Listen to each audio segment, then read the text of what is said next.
Κατά την παραλαβή του σχολείου, οι γονείς μου έφυγαν με τα παιδιά της αδερφής μου ακριβώς μπροστά στη κόρη μου. Όταν έτρεξε προς το αυτοκίνητο περιμένοντας να γυρίσει σπίτι, η μαμά κατέβασε το παράθυρο και είπε «Περπάτα σπίτι στη βροχή σαν αδέσποτο». Ο μπαμπάς πρόσθεσε «Δεν έχουμε χώρο για σένα». Η κόρη μου παρακάλεσε «Αλλά γιαγιά, βρέχει πολύ και είναι μίλια μακριά». Η αδερφή χαμογέλασε πονηρά από το κάθισμα του συνοδηγού. «Τα παιδιά μου αξίζουν μια άνετη μεταφορά». Στη συνέχεια, απλώς έφυγαν, αφήνοντας την 6χρονη κόρη μου να στέκεται εκεί μουσκεμένη και να κλαίει. Μια γειτόνισσα με πήρε τηλέφωνο και έτρεξα να την πάρω. Έτρεμε και ήταν συντετριμμένη.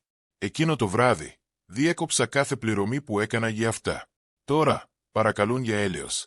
Το τηλεφώνημα ήρθε στις 3:47 μετά μεσημβρίαν μια Τρίτη. Ήμουν στη μέση μιας συνάντησης για τον προϋπολογισμό όταν τα κινητά μου άρχισαν να δονούνται στο τραπέζι της συσκέψεως. Το όνομα της κυρίας Πάτερσον αναβόσβηνε στην οθόνη. Έμενε 2 σπίτια πιο κάτω από το δημοτικό Μέτομπρουκ, το σχολείο όπου η κόρη μου Λίλη φοιτούσε στην πρώτη δημοτικού. Το στομάχι μου έπεσε πριν καν απαντήσω.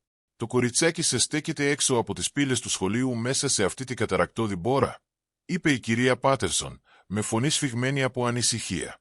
Είναι εντελώς μουσκεμένη και κλαίει με λυγμούς. Νομίζω ότι κάτι συνέβη με τους γονείς σας. Άρπαξα τα κλειδιά μου και έφυγα τρέχοντας από εκείνη τη συνάντηση χωρίς να δώσω ούτε μία λέξη εξήγησε. Η διαδρομή μέχρι το σχολείο έμοιαζε να διαρκεί ώρες αντί για 12 λεπτά που ήταν στην πραγματικότητα. Η βροχή χτυπούσε το παρμπρίζ μου τόσο δυνατά που οι αλλοκαθαριστήρες μετά βίας προλάβαιναν. Το μόνο που σκεφτόμουν ήταν η Λίλη να στέκεται μόνη της σε αυτόν τον καιρό, αναρωτώμενη γιατί κανείς δεν ήρθε να την πάρει. Όταν έφτασα στο σχολείο, η κυρία Πάτερσον κρατούσε μια ομπρέλα πάνω από την κόρη μου. Το ροζ σακίδιο της Λίλη ήταν μουσκεμένο, τα ξανθά μαλλιά της κολλημένα στο μικρό της πρόσωπο. Το μικρό της σώμα έτρεμε από το κρύο και λάσπες σαν μάσκαρα έτρεχαν στα μάγουλα της εκεί που έκλαιγε. Τη στιγμή που είδε το αυτοκίνητό μου, έτρεξε προς το μέρος μου. «Μαμά». Η φωνή της έσπασε καθώς την έβαλα στην αγκαλιά μου. Ένιωθε τόσο μικρή και κρύα απέναντί μου. Η γιαγιά και ο παππούς με άφησαν εδώ. Προσπάθησα να μπω στο αυτοκίνητο, αλλά η γιαγιά μου είπε να περπατάω ως σπίτι σαν αδέσποτο σκυλέ. Το αίμα μου έγινε πάγος. «Τι είπες?» Με τραντάγματα δοντιών και φρέσκα δάκρυα, η Λίλη μου είπε τι είχε συμβεί. Οι γονείς μου είχαν φτάσει στην ώρα παραλαβής, όπως είχαν συμφωνήσει να κάνουν 2 φορές την εβδομάδα. Η Λίλη είχε δει το ασημένιο SUV τους και έτρεξε προς το μέρος του, ενθουσιασμένη που τους έβλεπε. Αλλά όταν άπλωσε το χέρι της για τη λαβή της πόρτας, η μητέρα μου η Κλαούντια κατέβασε το παράθυρο ίσα-ίσα για να μιλήσει. «Περπάτα σπίτι στη βροχή σαν αδέσποτο», είχε πει με ένα περιφρονητικό νεύμα. Ο πατέρας μου ο Ρέιμοντ είχε σκύψει στη θέση του οδηγού για να προσθέσει τη δική του συμβολή. «Δεν έχουμε χώρο για εσάς». Η Λίλη τους είχε παρακαλέσει. Η βροχή είχε ήδη μουλιάσει το σακάκι της. «Αλλά γιαγιά», έβρεχε καταρακτωδώς και είναι μίλια μακριά. Τότε ήταν που η αδερφή μου η Μιράντα εμφανίστηκε στη θέση του συνοδηγού, με το πρόσωπο της παραμορφωμένο σε εκείνο το οικείο χαμόγελο που είχα αρχίσει να μισώ με τα χρόνια. Τα 2 παιδιά της, ο Μπράις και η Κλόε, κάθονταν στέγνα και άνετα στο πίσω κάθισμα, κοιτάζοντας τον ξάδερφό τους με κενές εκφράσεις. «Τα παιδιά μου αξίζουν την άνετη μεταφορά», είχε πει η Μιράντα πριν φύγει ο πατέρας μου με το αυτοκίνητο. Την άφησαν εκεί. Η 6χρονη κόρη μου στεκόταν μέσα σε μια καταιγίδα, παρακολουθώντας τους παππούδες της να επιλέγουν τα ξαδέρφια της αντί για αυτήν. Ευχαρίστησα την κυρία Πάτερσον και έβαλα τη Λίλη στο αυτοκίνητο, ανεβάζοντας τη θερμοκρασία στο μέγιστο. Τα δόντια της δεν σταματούσαν να τρίζουν. Οδήγησα προς το σπίτι, μόλις που έβλεπα τον δρόμο μέσα από την οργή μου. Η ιστορία πίσω από αυτή την προδοσία εκτινόταν χρόνια πίσω, υφασμένη με μοτίβα που ήμουν πολύ βολική για να αντιμετωπίσω. Οι γονείς μου πάντα προτιμούσαν τη Μιράντα. Ήταν η μικρότερη κόρη, αυτή που έμενε κοντά στο σπίτι, αυτή που τους χάρισε πρώτα τα εγγόνια. Όταν παντρεύτηκε τον Κουέντιν πριν από 5 χρόνια, το αντιμετώπισαν σαν βασιλικό γάμο. Ο δικός μου γάμος με τον Ντέιβιντ 3 χρόνια αργότερα έλαβε ευγενικά χειροκροτήματα στην καλύτερη περίπτωση. Αλλά η ευνοιοκρατία ήταν ένα πράγμα. Αυτή η σκληρότητα προς τη Λίλη ξεπέρασε κάθε όριο.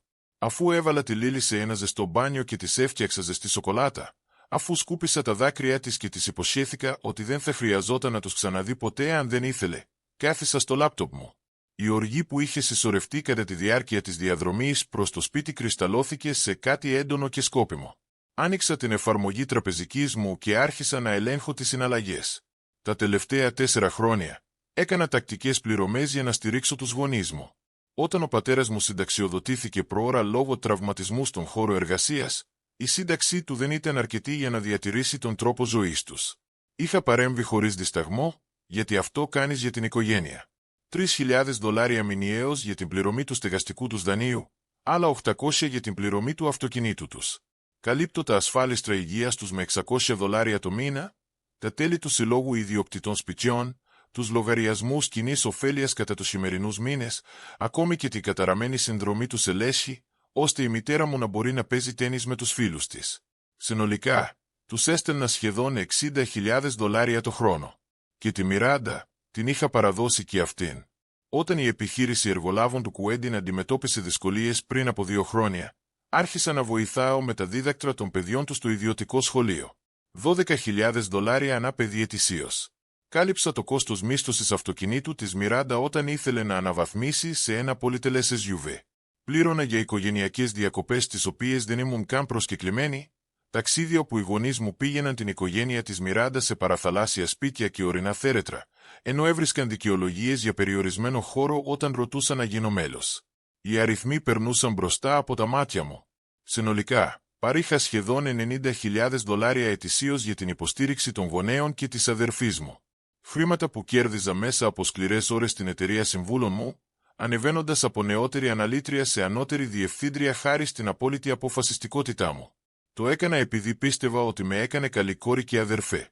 Το έκανα επειδή ήθελα η Λίλη να μεγαλώσει βλέποντας πως έμοιαζε η οικογενειακή υποστήριξη.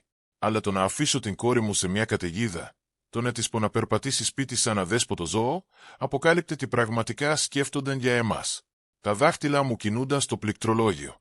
Ακύρωσα την αυτόματη πληρωμή για το στεγαστικό δάνειο των γονιών μου.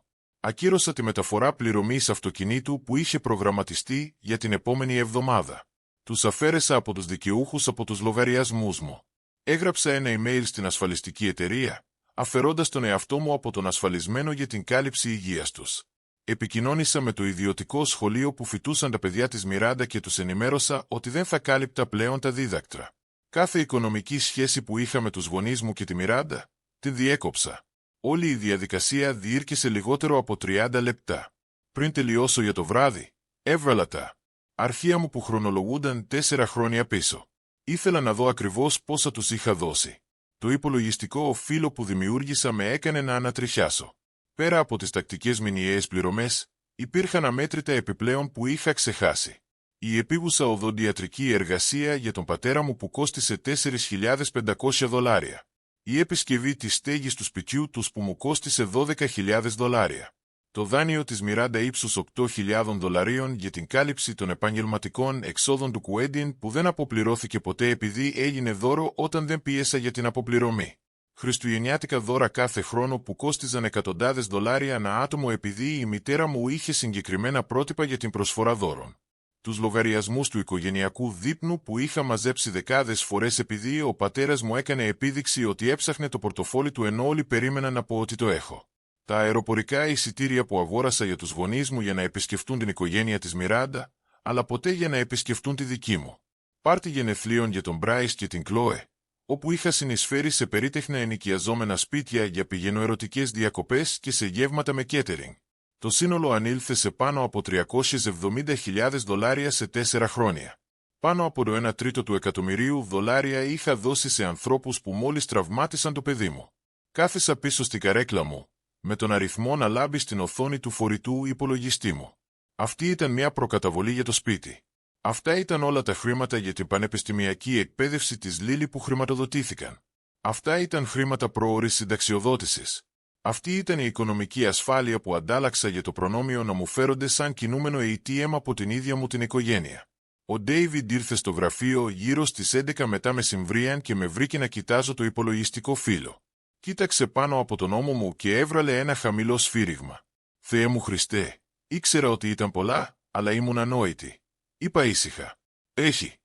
Γύρισε την καρέκλα μου για να τον κοιτάξει. Ήσουν γενναιόδοροι με ανθρώπους που δεν το άξιζαν. Υπάρχει μια διαφορά. Εκείνο το βράδυ, μετά βίας κοιμήθηκα. Έβλεπα συνέχεια το πρόσωπο της Λίλη στη βροχή. Άκουγα συνέχεια τα λόγια της μητέρας μου. Περπάτησε σπίτι σαν αδέσποτο. Η σκληρότητα του γεγονότος με έκαιγε σε κύματα. Αυτοί ήταν οι άνθρωποι για τους οποίους είχα θυσιαστεί. Αυτοί ήταν οι άνθρωποι για τους οποίους είχα δουλέψει υπερορίες, είχα χάσει σχολικές εκδηλώσεις της Λίλη, είχα αγχωθεί για αυτούς. Το επόμενο πρωί, πήγα τη Λίλη στο αγαπημένο της μέρος για πρωινό πριν από το σχολείο. Παράγγειλε τηγανίτες με κομματάκια σοκολάτας και μου φαινόταν περισσότερο ο εαυτός της, φλιαρώντας για το νέο κουτάβι της φίλης της Μάντισον. Το να τη βλέπω να χαμογελάει, να τη βλέπω να συμπεριφέρεται σαν ένα κανονικό εξάχρονο αντί για ένα τραυματισμένο παιδί, ενίσχυε κάθε απόφαση που είχα πάρει το προηγούμενο βράδυ. «Μαμά», είπε η Λίλη καθώς περπατούσαμε προς το αυτοκίνητο μετά το πρωινό. «Είναι θυμωμένη η γιαγιά και ο παππούς μαζί μας». Βονάτισα στο ύψος της στο πάρκινγκ. Έκαναν κακή επιλογή, γλυκιά μου. Μερικές φορές, όταν οι ενήλικες κάνουν κακές επιλογές, υπάρχουν συνέπειες, αλλά εσύ δεν έκανες τίποτα κακό. Δεν φταίς εσύ για τίποτα από αυτά, αλλά με άφησαν στη βροχή. Το ξέρω, και γι' αυτό δεν θα τους δούμε για λίγο καιρό. Ίσως ποτέ, αλλά αυτό γίνεται για να σε κρατήσω ασφαλή. Εντάξει. Η δουλειά μου είναι να σε προστατεύω. Με αγκάλιασε σφιχτά. Σε αγαπώ, μαμά. Και εγώ το αγαπώ, μωρό μου, τόσο πολύ. Έπειτα έστειλα ένα ομαδικό μήνυμα στους γονείς και την αδερφή μου. Μετά από αυτό που έκανε στη Λίλη σήμερα, κάθε πληρωμή που έκανα σταματά αμέσως. Είσαι μόνη σου. Μην ξαναεπικοινωνήσεις μαζί μου ή με την κόρη μου. Έκλεισα το τηλέφωνο μου μετά από αυτό. Η Λίλη με χρειαζόταν και δεν επρόκειτο να αφήσω την αναπόφευκτη κατάρρευσή τους να επηρεάσει την παρηγοριά του παιδιού μου. Το επόμενο πρωί, είχα 63 αναπάντητες κλήσεις και πάνω από 100 μηνύματα κειμένου. Τις ξεφύλιζα πίνοντας τον καφέ μου. Η Λίλη κοιμόταν ακόμα στον επάνω όροφο. Τα μηνύματα της μητέρας μου άρχισαν να ζητούν συγγνώμη. «Αγάπη μου», υπήρξε μια παρεξήγηση. Δεν θέλαμε να αναστατώσουμε τη Λίλη. Ήταν απλώς ένα μπέρδεμα για το ποιος έγραφε πού. Μέσα σε μια ώρα, ο τόνος άλλαξε. «Δεν μπορείς να μας διακόψεις έτσι απλά. Είμαστε οι γονείς σου. Έχουμε οφειλόμενους λογαριασμούς». Μέχρι το βράδυ, τα μηνύματα έγιναν απελπισμένα. Η δόση του στεγαστικού δανείου επέστρεψε. Η τράπεζα σε καλεί. Πρέπει να το διορθώσεις αυτό τώρα. Το μήνυμα του πατέρα μου ακολούθησε μια παρόμοια πορεία από περιφρονητικό σε πανικόβλητο. Η μητέρα σου υπερέβαλες. Γίνεσαι δραματικός. Κάνε πίσω τις πληρωμές και θα μιλήσουμε για αυτό σαν ενήλικες. Τότε αυτό είναι οικονομική κακοποίηση. Δεν μπορείς να το κάνεις αυτό στους ίδιους σου τους γονείς. Τα μηνύματα της Μιράντα ήταν τα πιο διασκεδαστικά. «Είσαι τόσο εκδικητική. Τα δίδακτρα των παιδιών μου πρέπει να πληρωθούν και το σχολείο απειλεί να τα διαγράψει. Πώς μπορείς να τιμωρήσεις αθώα παιδιά?» Δεν απάντησα σε κανέναν από αυτούς. Μπλόκαρα τους αριθμούς τους και πήγα στη δουλειά. Η δουλειά έγινε το καταφύγιό μου κατά τη διάρκεια αυτών των πρώτων εβδομάδων. Οι συνάδελφοί μου στην Brighton Consulting ήξεραν ότι κάτι συνέβαινε, αλλά σεβάστηκαν την ιδιωτικότητά μου αρκετά ώστε να μην αναρωτηθούν. Το αφεντικό μου, η Κάρεν, με τράβηξε στην άκρη ένα πρωί αφού προφανώς έκλαιγα στο μπάνιο. «Οικογενειακή έκτακτη ανάγκη», ρώτησε απαλά. «Οικογενειακή κατάρρευση», διόρθωσα. «Αλλά το χειρίζομαι. Αφιερώστε όσο χρόνο χρειάζεστε. Τα έργα σας είναι σταθερά. Σας έχουμε στην πλάτη». Αυτή η υποστήριξη σήμαινε τα πάντα. Ρίχτηκα στη δουλειά με ανανεωμένη συγκέντρωση. Χωρίς το συνεχές άγχος της διαχείρισης της οικονομικής κρίσης των γονιών και των αδερφών μου, διαπίστωσα ότι μπορούσα πραγματικά να συγκεντρωθώ. Η παρουσίαση με την οποία πάλευα για εβδομάδες ολοκληρώθηκε σε 2 μέρες. Η πρόταση πελάτη που φοβόμουν αποδείχθηκε εξαιρετική. Ήταν σαν να κουβαλούσα ένα σακίδιο γεμάτο πέτρες για χρόνια και τελικά το είχα αφήσει κάτω. Δεν είχα συνειδητοποιήσει πόση ψυχική ενέργεια δαπανήθηκε για να γίνει το δίχτυ ασφαλείας τους μέχρι που σταμάτησα να το κάνω. Στο σπίτι, ο Ντέιβιντ ανέλαβε δράση με τρόπους που με έκαναν να τον ερωτευτώ ξανά. Ανέλαβε πλήρως τη ρουτίνα της Λίλη για τον ύπνο, δίνοντάς μου χρόνο να χαλαρώσω. Χειρίστηκε το μαγείρεμα του δείπνου χωρίς να του ζητηθεί. Έλεγξε όλες τις κλήσεις που έρχονταν στο σταθερό μας τηλέφωνο και ασχολήθηκε με μερικούς συγγενείς που εμφανίστηκαν στην πόρτα μας. Ένα βράδυ, τηλεφώνησε η μητέρα του, η Νταϊάν. Είχε ακούσει από κάποιο οικογενειακό κριτήριο για την κατάσταση. «Προετοιμάστηκα για κρίση». «Μπράβο σου», είπε η Νταϊάν. «Τους έχω δει να σου φέρονται σαν δεύτερο πολίτη εδώ και χρόνια. Αυτό που έκαναν στη Λίλη είναι ασυγχώρητο. Προστατεύεις αυτό το μωρό». Έκλαψα πραγματικά ακούγοντας αυτά τα λόγια. Η Νταϊάν ήταν πάντα ευγενική μαζί μου, Αλλά αυτό το επίπεδο απερίφραστης υποστήριξης έμοιαζε με σανίδα σωτηρίας. Ευχαριστώ. Τα κατάφερα. Όλοι οι άλλοι συμπεριφέρονται σαν να είμαι εγώ η κακιά. Όλοι οι άλλοι δεν ήταν εκεί όταν η Λίλη έκλαιγε στη βροχή. Είπε η Νταϊάν με σιγουριά. Όποιος νομίζει ότι κάνεις λάθος δεν καταλαβαίνει τι σημαίνει να είσαι μητέρα. Έκανες ακριβώς αυτό που έπρεπε να κάνεις. Η επιβεβαίωση βοήθησε περισσότερο από όσο μπορούσα να εκφράσω. Όλη η οικογένεια του Ντέιβιντ συσπυρώθηκε γύρω μας. Η αδερφή του έφερνε φαγητό. Ο πατέρας του προσφέρθηκε να εγκαταστήσει μια κάμερα ασφαλείας στο σπίτι μας σε περίπτωση που η οικογένειά μου δοκίμαζε οτιδήποτε. Δημιούργησαν έναν προστατευτικό κύκλο γύρω μας που δεν είχα συνειδητοποιήσει ότι χρειαζόμασταν. Εν τω μεταξύ, οι επιπτώσεις για τους γονείς μου και τη Μιράντα εντάθηκαν. Η καλύτερη φίλη της μητέρας μου, η Ρουθ, με πήρε τηλέφωνο προσπαθώντας να μεσολαβήσει. «Η μητέρα σου είναι εκτός εαυτού». Η Ρουθ είπε ότι τρώει μετά βίας. Έχει κρίσεις πανικού για την απώλεια του σπιτιού. Έπρεπε να το είχε σκεφτεί αυτό πριν εγκαταλείψει την κόρη μου σε μια καταιγίδα, απάντησα ήρεμα. Αλλά σίγουρα μπορείς να καταλάβεις ότι έκανε λάθος. Λυπάται. Μήπως. Είπε ότι ζητάει συγγνώμη. Τηλεφώνησε για να ζητήσει συγγνώμη συγκεκριμένα για αυτό που έκανε στη Λίλη χωρίς να αναφέρει χρήματα. Η Ρουθ σιώπησε για μια στιγμή. Λοιπόν, εξέφρασε ότι τα πράγματα ξέφυγαν από τον έλεγχο. Αυτό δεν είναι συγγνώμη. Αυτή είναι δικαιολογία. Μέχρι να μπορέσει να παραδεχτεί ότι τραυμάτισε ένα 6χρονο παιδί και να αναλάβει την ευθύνη για αυτή την επιλογή, δεν έχω τίποτα να της πω. Είσαι πολύ άκαμπτη σε αυτό. Είμαι μητέρα. Ίσως αν περισσότεροι άνθρωποι στην οικογένειά μου καταλάβαιναν αυτή την έννοια, να μην βρισκόμασταν σε αυτή την κατάσταση. Της έκλεισα το τηλέφωνο. Η Ρουθ ήταν πάντα μια από τις υποστηρικτές της μητέρας μου, βρίσκοντας δικαιολογίες για τη συμπεριφορά της και εξομαλύνοντας τις συγκρούσεις. Είχα τελειώσει με τους υποστηρικτές. Η οικονομική πίεση στους γονείς μου πρέπει να ήταν τεράστια.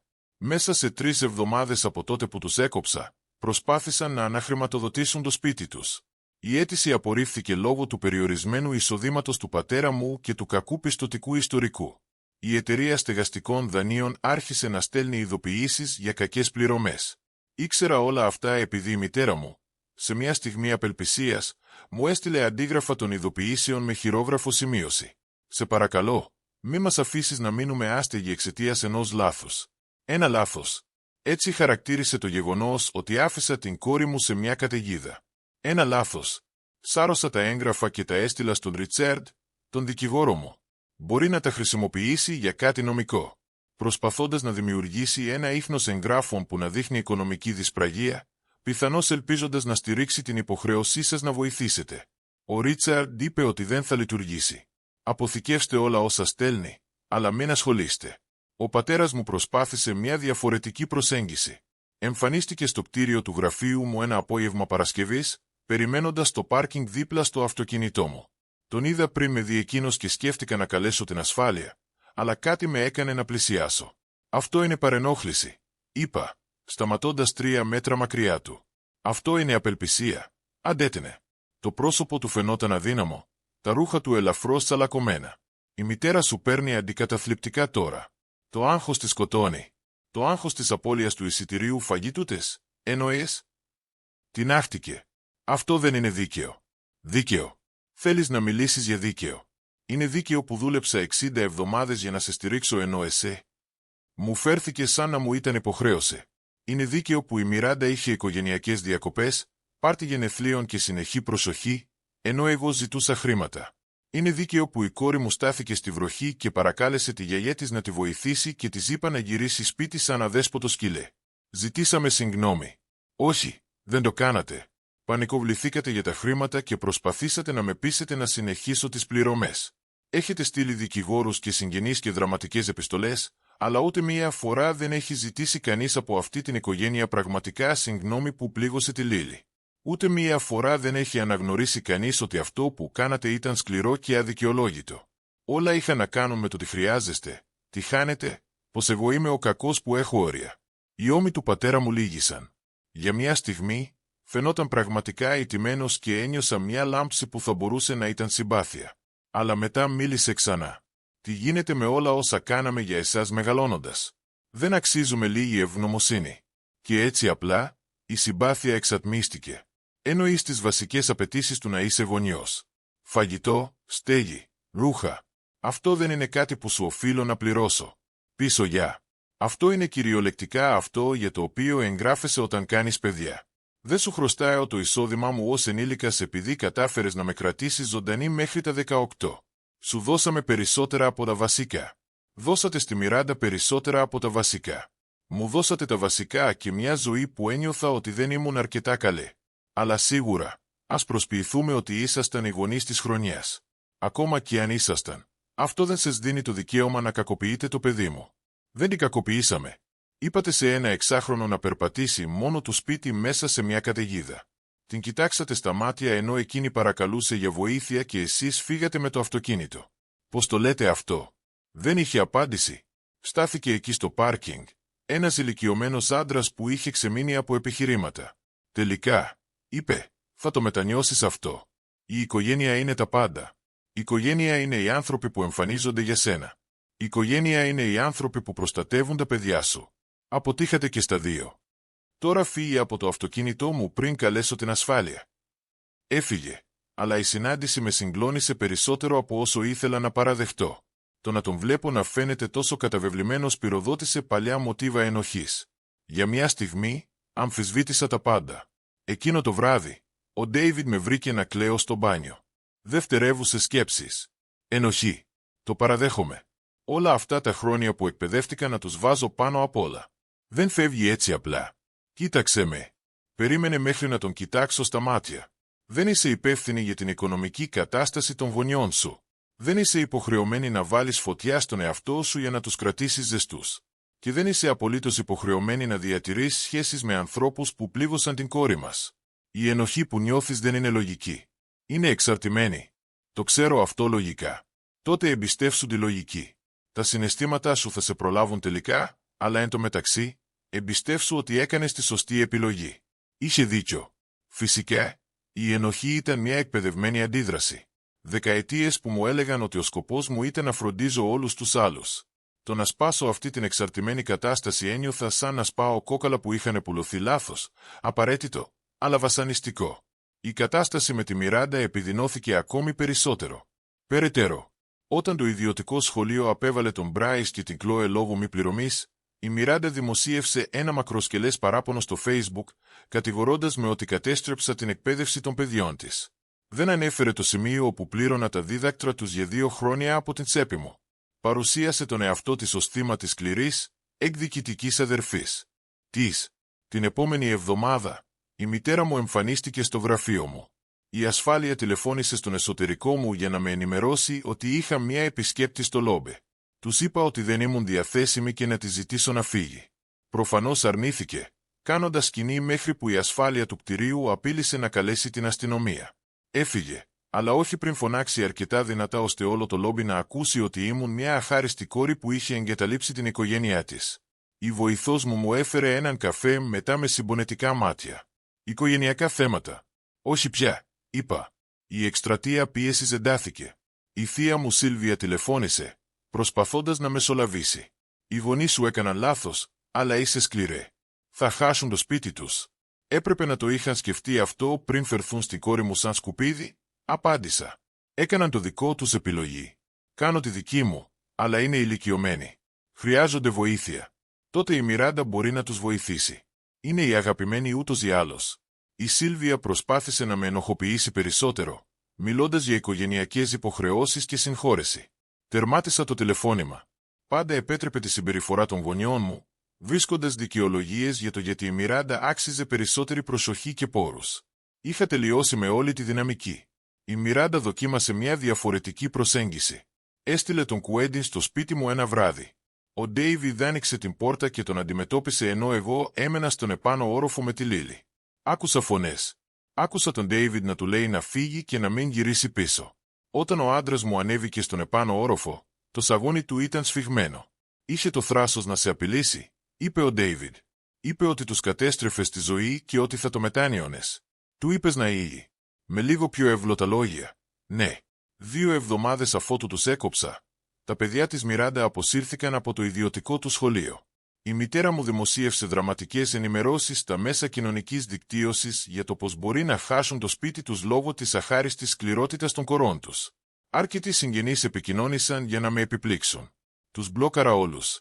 Ένα μήνα το 2010, έλαβα μια επιστολή από έναν δικηγόρο που είχαν προσλάβει οι γονείς μου. Η επιστολή ισχυριζόταν ότι είχα δώσει προφορικές υποσχέσεις να τους στηρίξω οικονομικά και ότι είχαν βασιστεί σε αυτήν την υποστήριξη εις βάρος τους. Ο δικηγόρος με απείλησε με νομικές ενέργειες αν δεν συνεχίσω τις πληρωμές. Γέλασα και προώθησα την επιστολή στον δικό μου δικηγόρο, τον Ρίτσαρντ Σεν. Με τηλεφώνησε μέσα σε μια ώρα. «Αυτά είναι ανοησίες», είπε ο Ρίτσαρντ. «Τα δώρα δεν είναι συμβόλαια.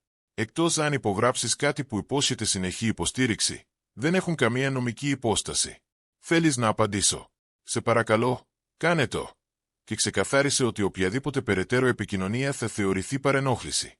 Ο Ρίτσαρντ έστειλε μια επιστολή που προφανώς τους φόβησε από την νομική οδό. Ο δικηγόρος δεν επικοινώνησε ποτέ ξανά μαζί μου. Αλλά οι γονείς μου δεν τα παράτησαν. Προσπάθησαν να χρησιμοποιήσουν την επιρροή της Λίλια. Η μητέρα μου έστειλε μια διεύθυνση κάρτα στη Λίλη με ένα σημείωμα μέσα. «Στη γιαγιά λείπεις τόσο πολύ. Η μαμά σου μας κρατάει χωριστά, αλλά σε αγαπώ πολύ». Το πέταξα στα σκουπίδια. Όταν έφτασε ένα δέμα λίγες μέρες αργότερα, σαφώς από τους γονείς μου με βάση τη διεύθυνση επιστροφής, αρνήθηκα την παράδοση και το έστειλα πίσω. Η Μαράντα εμφανίστηκε στο σχολείο της Λίλη ένα απόγευμα. Προσπάθησε να πλησίασα τη Λίλη κατά την παραλαβή, αλλά είχα ήδη προειδοποιήσει το σχολείο για την οικογενειακή μου κατάσταση.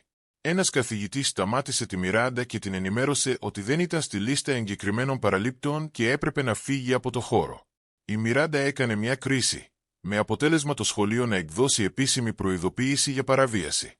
Ο διευθυντής, Δόκτωρ Μαρτίνες, με κάλεσε εκείνο το βράδυ για να με ενημερώσει για το περιστατικό. Η αδερφή σας ήταν αρκετά επιθετική με το προσωπικό μας. Ισχυρίστηκε ότι είχε το δικαίωμα να δει την ανιψιά της. Όταν εξηγήσαμε τις πολιτικές μας, έγινε λεκτικά προσβλητική. Έχουμε καταγράψει τα πάντα και της απαγορεύσαμε την είσοδο στην Πανεπιστημιούπολη. Λυπάμαι πολύ που έπρεπε να το αντιμετωπίσετε αυτό. Είπα, μην ζητάς συγγνώμη. Η προστασία των μαθητών μας είναι η προτεραιότητά μας. Ήθελα απλώς να ξέρεις ότι το παίρνουμε αυτό στα σοβαρά. Αν εμφανιστεί ξανά, θα επικοινωνήσουμε αμέσως με την αστυνομία. Το να γνωρίζω ότι το σχολείο είχε την πλάτη της Λίλη μου έδωσε κάποια ηρεμία, αλλά μου έδειξε επίσης πόσο μακριά ήταν πρόθυμη να φτάσει η οικογένειά μου.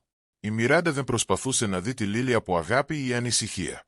Προσπαθούσε να δημιουργήσει μια κατάσταση όπου θα έπρεπε να αλληλεπιδράσω μαζί της, όπου θα μπορούσε να υποστηρίξει γιατί θα έπρεπε να ξαναρχίσω τη ροή χρημάτων. Όμικρον με τόνο, τι έκαναν κατέληγε σε χρήματα.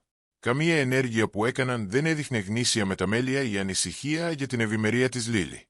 Όλα ήταν στρατηγική, χειραγώγηση, προσπάθειες να βρουν σημεία πίεσης που θα μπορούσαν να εκμεταλλευτούν. Άρχισα να καταγράφω τα πάντα. Κάθε μήνυμα, κάθε συνάντηση, κάθε προσπάθεια επικοινωνίας μπήκε σε ένα αρχείο που διατηρούσε ο Ρίτσαρντ. Με είχε συμβουλεύσει νωρίς ότι αν αυτό κλιμακωνόταν σε νομικές ενέργειες ή αν προσπαθούσαν να κάνουν κάτι πιο επιθετικό, η κατοχή τεκμηρίωσης θα ήταν ζωτικής σημασίας. Άνθρωποι σαν και αυτούς συχνά κλιμακώνονται πριν αποδεχτούν την πραγματικότητα. Ο Ρίτσαρντ προειδοποίησε. Έχουν συνηθίσει να υποχωρείς. Όταν κρατάς την ψυχραιμία σου, μερικές φορές απελπίζονται. Τα λόγια του αποδείχθηκαν προφητικά.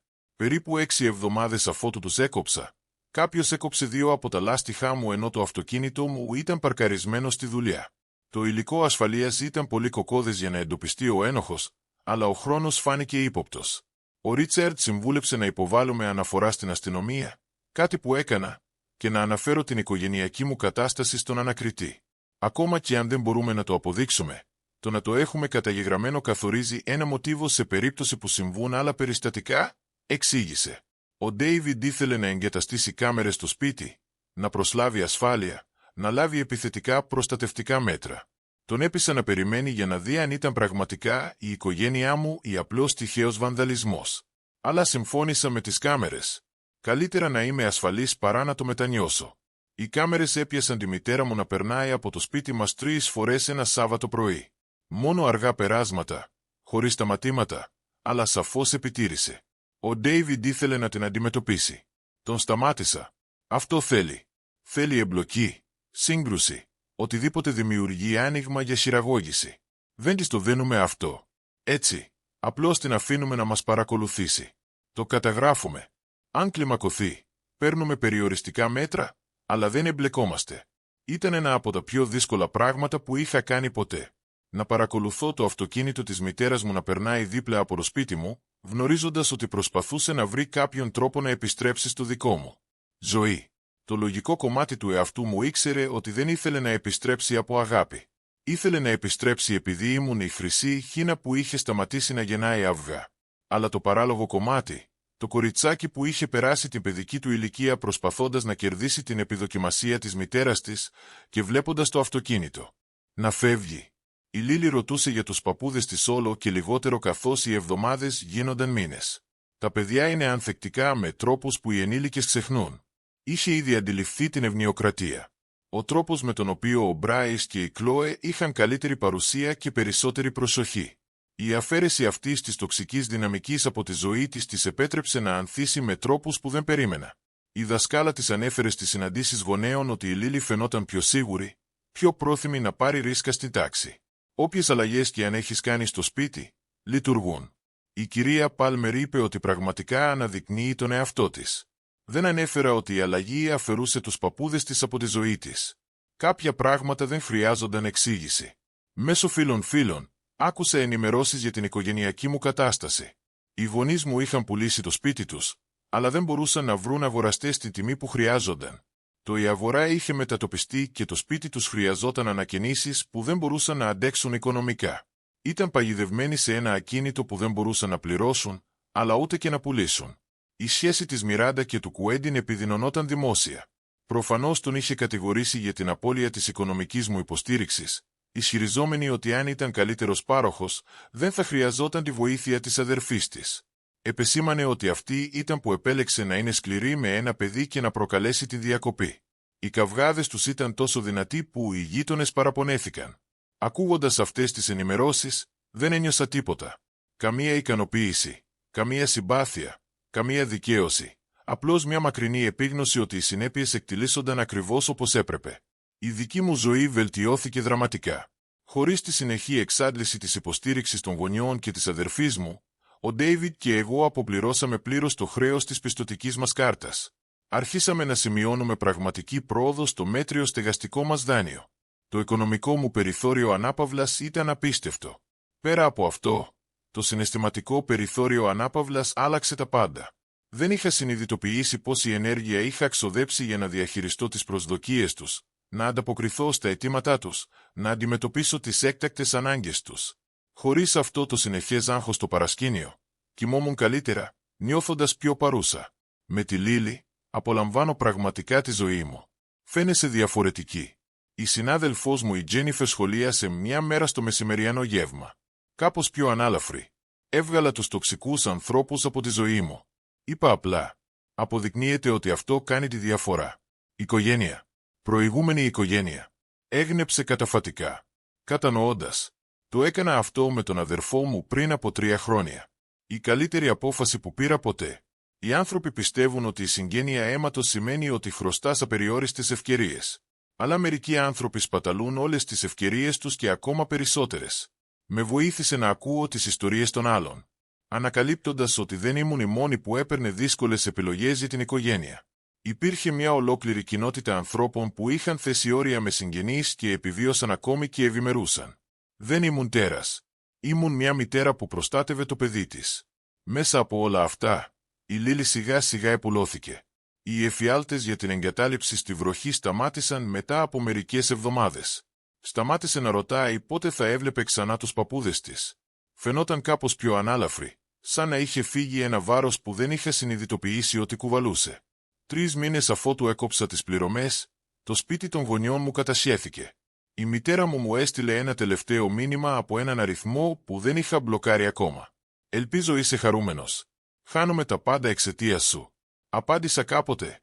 «Τα έχασες όλα τη στιγμή που έφυγες με το αυτοκίνητο από την εγγονή σου μέσα σε μια καταιγίδα. Το σπίτι είναι απλώς μια συνέπεια».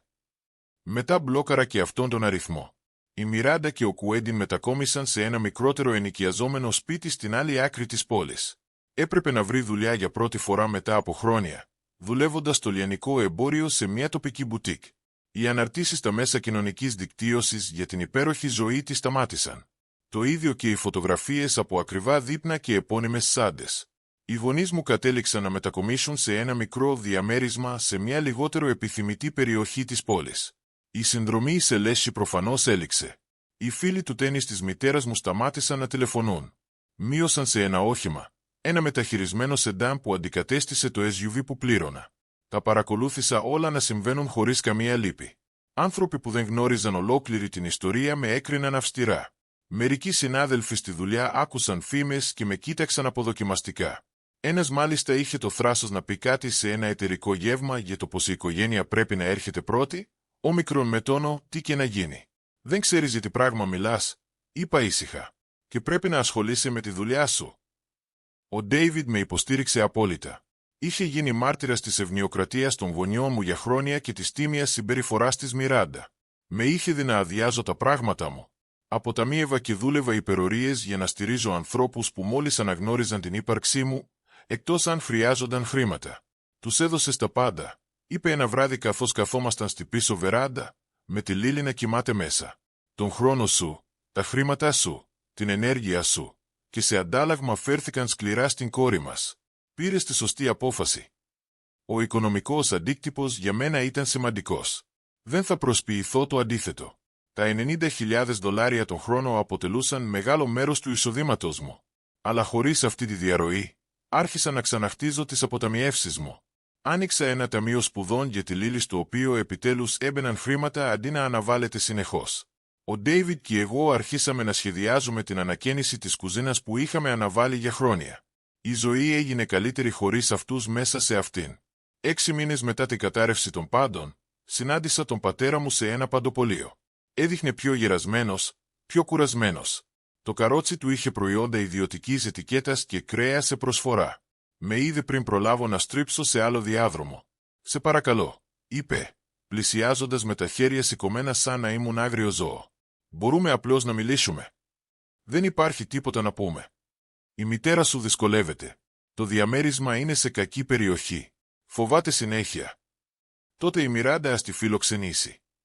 Η Μιράντα μόλις που χωράει τη δική της οικογένεια. Και αυτοί δυσκολεύονται. Αυτό ακούγεται σαν μια σειρά επιλογών που κάνατε», είπα, αρχίζοντας να σπρώχνω το καρότσι μου. Με άρπαξε από το χέρι. Κοίταξα το χέρι του μέχρι που το άφησε. «Είμαστε οι γονείς σου», είπε με σπασμένη φωνή. «Δεν μπορείς απλώς να μας διαγράψεις». Κάτι μέσα μου έσπασε. Όλα τα χρόνια που ήμουν πάντα δεύτερη, που έβλεπα να κακομαθαίνουν τη Μιράντα ενώ εμένα με αντιμετώπιζαν σαν υποχρέωση, που έδινα τα πάντα μόνο για να πληγώνουν το παιδί μου. «Εσείς διαγράψατε τη Λίλη», είπα χαμηλά και σκληρά. «Ένα 6χρονο παιδί που σας αγαπούσε. Την αφήσατε μέσα σε καταιγίδα και της είπατε να γυρίσει σπίτι σαν αδέσποτο σκυλέ. Τραυματίσατε την ίδια σας την εγγονή επειδή δεν μπορούσατε να κάνετε χώρο σε ένα αυτοκίνητο που χωράει 7 άτομα. Μην τολμήσετε να μου μιλήσετε για οικογένεια. Ήταν λάθος. Δεν σκεφτόμασταν καθαρά. Είχατε χρόνο να σκεφτείτε. Η Λίλη σας παρακαλούσε. Και εσείς φύγατε». Το πρόσωπο του κατέρευσε. «Τι θέλεις από εμάς?» «Ζητήσαμε συγγνώμη. Προσπαθήσατε να πάρετε πίσω τα χρήματα». Τον διόρθωσα. «Κανείς σας δεν ζήτησε πραγματικά συγγνώμη για αυτό που έκανε στη Λίλη». Έφυγα. Δεν γύρισα πίσω όταν με φώναξε. Έναν χρόνο μετά, η ζωή μας είχε βρει μια νέα ισορροπία. Η Λίλη άνθησε χωρίς τη σύγχυση παππούδων που προτιμούσαν τα ξαδέλφια της. Έκανε φίλους, αρίστευε στο σχολείο και σταμάτησε να αγχώνεται για οικογενειακές συγκεντρώσεις που δεν γίνονταν ποτέ. Πήγαμε οι τρεις μας στη Disney World. Η χαρά στο πρόσωπο της σε κάθε φωτογραφία μου θύμιζε γιατί είχα κάνει αυτές τις επιλογές. Δεν υπήρχε σύγκριση, καμία αίσθηση ότι ήταν λιγότερο άξια αγάπης. Μόνο καθαρή, ήρεμη ευτυχία. Όταν επιστρέψαμε, βρήκα ένα βράμα από τη μητέρα μου, σφινωμένο στην πόρτα. 6 σελίδες. Παραδέχτηκε ότι με θεωρούσε πάντα δυνατή και γάμα-γιώτα, αυτό με παραμελούσε. Παραδέχτηκε ότι είχε ευνοήσει τη Μιράντα. Παραδέχτηκε ότι αυτό που έκανε στη Λίλη ήταν σκληρό. Έγραψε: «Δεν ζητώ συγχώρεση ούτε χρήματα. Θέλω μόνο να ξέρεις ότι καταλαβαίνω. Συγγνώμη». Το διάβασα 3 φορές ψάχνοντας την παγίδα. Δεν υπήρχε. Αλλά ήταν αργά. Η Λίλη είχε προχωρήσει. Ήταν χαρούμενη, ασφαλής.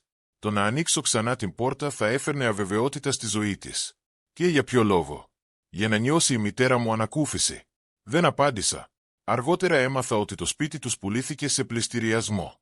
Δήλωσαν πτώχευση. Ο γάμος της Μιράντα κατέρεε. Δεν ένιωσα ικανοποίηση ούτε λύπη. Μόνο κενό εκεί που κάποτε υπήρχε οικογένεια. 50 μήνες μετά, η Μιράντα έστειλε email με θέμα «Συγγνώμη». Παραδέχτηκε ζήλια, μικροπρέπεια, ότι εκείνη πρότεινε να αφήσουν τη Λίλη πίσω. Ζήτησε να ξαναχτίσουμε τη σχέση μας.